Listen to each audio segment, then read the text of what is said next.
Truth be told, I just got done watching IGN's video of 11 minutes of Crimson Desert gameplay. Really awesomeness.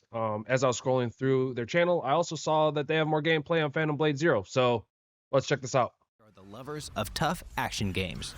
Those of us who take joy in friction, revel in the struggle. Or, as we like to call ourselves, sickos. At Tokyo Game Show 2025, this sicko went hands-on with Phantom Blade Zero, the highly anticipated upcoming action RPG from S-Game. With an arsenal of ferocious weapons, brutal finishers, and savage enemies, it has all the makings of a bloody good time. After an hour of uninterrupted combat, boss battles, and more than a few deaths, I came away with one question. How soon can I schedule my sick days? I'm so jealous. This game looks so good too. You play as Soul, an assassin framed for the murder of the head of his order. Our journey with him in this demo begins at the bottom of a canyon. After just a few steps, we encounter an enemy camp. There will be no easing into battle as a pair of foot soldiers charge, followed by a spear wielder mounted on a horse, while a bowman in a nearby tower takes aim. If it's a fight they want, it's a fight they'll get, as I pull out my sword and start jockeying for position. Phantom Blade Zero is an action game first and foremost. Combatants, you included, have a health bar and a Sha-Chi meter. The former does exactly what you'd expect, while the latter acts as a mix of stamina, skill power, and energy for special attacks. It's not stamina-based combat in the strict Souls-like sense. You can do things like throw out basic attacks or dodge without fear of losing your ability to defend yourself. But you do need it to fuel your more powerful Sha-Chi, aka heavy, attacks, and it is consumed while blocking. If you or an enemy runs out of Sha-Chi, you become breached, which breaks your stance and leaves you extremely vulnerable until it refills. Is it the same for I take a dodging? few arrows for my trouble, but manage to carve through the small detachment. As the enemy's health and Sha-Chi drops, I'm able to execute finishers, dazzling flourishes that eliminate enemies in brutal and bloody ways. As I push forward, I come across a small bell suspended from a short wooden stand. With a flick, it rings out, revealing a portion of the map. This also functions as a respawn area and fast travel point, similar to a bonfire from Dark Souls. Executing a block, just as an attack arrives, allows you to parry the blow, and I learned quickly that these aren't just a defensive option, they're an essential part of combat. Not only do they negate incoming damage without draining your Sha-Chi, but they also deplete that of the attacker. Sure, you might be able to breach one enemy with pure aggression, but not parry the blow. Did he grab the spear that was on fire? And I learned quickly that these aren't just a defensive option, they're an essential part of combat. Not only do they negate incoming damage without draining your Sha-Chi, but they also deplete that of the attacker. Sure, you might be able to breach one enemy with pure aggression, but against tougher foes or groups, all of whom are only too eager to start beating on you at once, that's not going to cut it. The best option isn't necessarily to go in sort of flailing, like in Ninja Gaiden, or take turns parrying, like in Sekiro.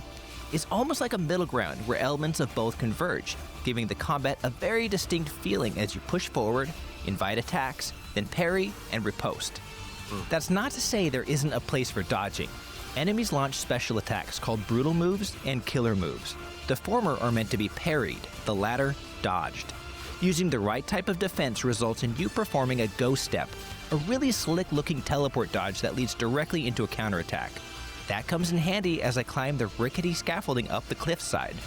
I stealth kill one swordsman on the climb, but fail to get a spearman and have to rely heavily on those ghost steps as he and the three buddies he calls over take turns trying to turn me into a pincushion. My first death comes around 15 minutes into my demo. After fighting across several isolated platforms, I face off against a pair of spear users. I strike one down quickly, but eat too many shots in my aggression. I try to take a more measured approach with the second though, and as soon as I try to create space, I'm killed by an explosive arrow from some far-off archer. My life ends, punctuated with the Crimson Dead scrawled across the screen. I'd be so mad. Moments later, I awaken at the bell stand from before. Unlike a Souls game, where visiting a site of grace or equivalent brings fallen enemies back to life, everyone I've defeated remains dead. There are no runes to collect or battles to be refought, but that doesn't mean death is without consequences. Soul has 66 days to complete his mission, and every death costs him one of them. Now, how strict that limit is or whether or not we can get days back is unclear, but I certainly feel the pressure to stay alive and not waste any of that potentially limited time by dying By the way, if you're enjoying this video, make sure you subscribe, smash that like button. if I can avoid it. I decide it's time to switch up my armaments a bit. Soul can equip 2 weapons, and for general combat, and 2 phantom edges, which are limited use items like a powerful bow and arrow or man cutter, an enormous halberd that can crush enemies with a charged smash attack. Each weapon has unique combinations and comes with some sort of perk or special ability. Sanguine, your default longsword, can launch a rapid succession of tumbling attacks, which is great for shredding a breached enemy. I had been leaning on Seamless Death, a pair of chakram-like weapons that can be used for fast up-close combinations or thrown to do solid damage from a distance. Now I decide to give Jagged Edge, the enormous greatsword, a go, as I return to the site of my death and enact my revenge on the remaining spear soldier. I have to run to avoid the incoming fire from the bowmen across the chasm, and eventually find a route to some platforms I can use to get across, executing an excellent wall run into an instant kill of a swordsman I caught unawares along the way. I ring a bell here, establishing a new respawn point, and jump down towards another pair of bow and arrow equipped enemies. I land atop one, executing a throw and stab combo to kill him in one fell swoop, then separate the head and body of his buddy with a finisher, creating a satisfying fountain of blood.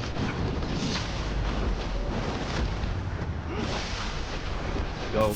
A short while later, I'm ambushed by a pair of dagger wielders. Rather than defeat them with my blade, I call upon Flaming Mane, one of my phantom edges.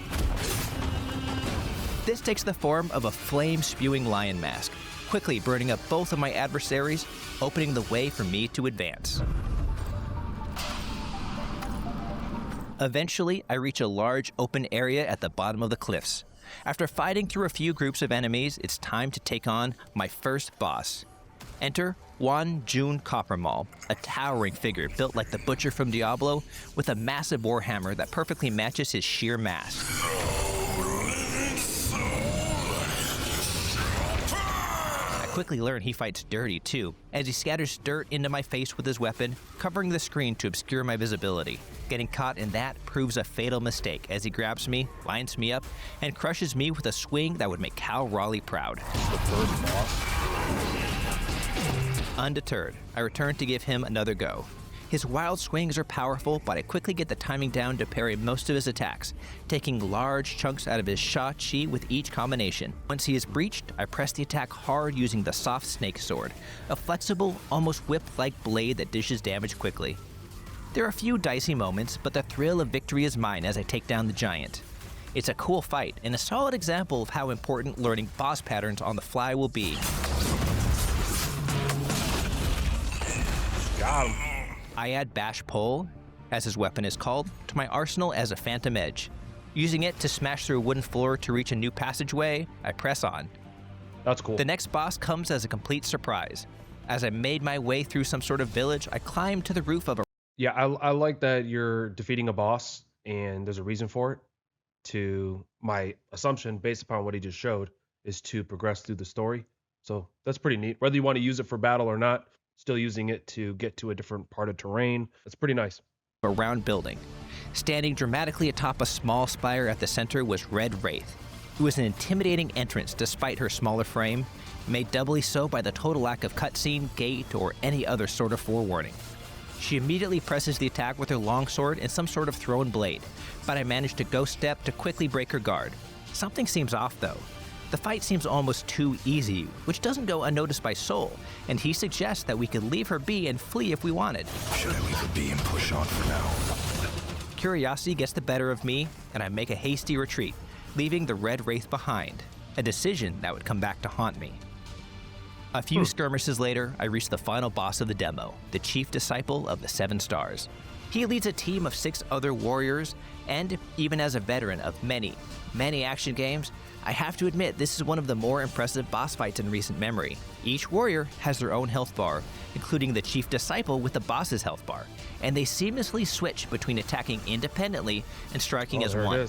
One moment I'm isolating one enemy, chipping away at their health, then suddenly the entire group converges on me with a coordinated thrust attack from all directions, as my perfectly timed dodge allows me to leap their collective attack and land gracefully upon the combined tips of all their weapons.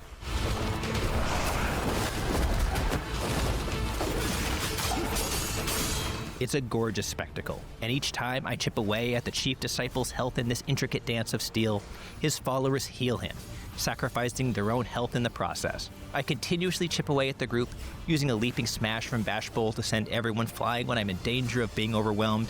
As their numbers dwindle, the chief disciple changes tactics, giving away his health to make sure there are at least 3 followers at his sides at all times. This proves his folly, as I take advantage of his rapidly diminishing strength and drop him with a throw-in barrage from Seamless Death. Sick. The fight wasn't over yet, however.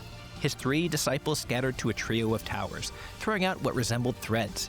The boss, now called the Chief Disciple's Fallen Hope, rose from the ground like some abomination of a marionette, and the battle began anew. This time, it was strictly a 1v1. His ferocious attacks now coming with him dangling as he rushed me with melee attacks and threw a screen-filling barrage of his own threads. Even this I thought I could handle until I heard a voice call out, "Nothing can separate us, not even in death." The Red Wraith had returned, and the combined fury of both bosses was more than I could handle. I died. Dang. Then I died again. And again. Each rematch began at the start of the marionette phase, but time and time again I fell when the Red Wraith arrived, my decision to be merciful earlier haunting me. But damn it if I didn't learn just a little more each time, get to that last phase with just a little more health each attempt. As I threw myself at what seemed like an impossible fight just a few attempts earlier, I began to see the windows to attack, until finally, my heart pounding in my chest, I struck down the Red Wraith with a leaping finisher from my Seamless Death, withstood the enraged counterattack from the Disciple's Lost Hope, and severed his strings and head with one last swipe of my sword.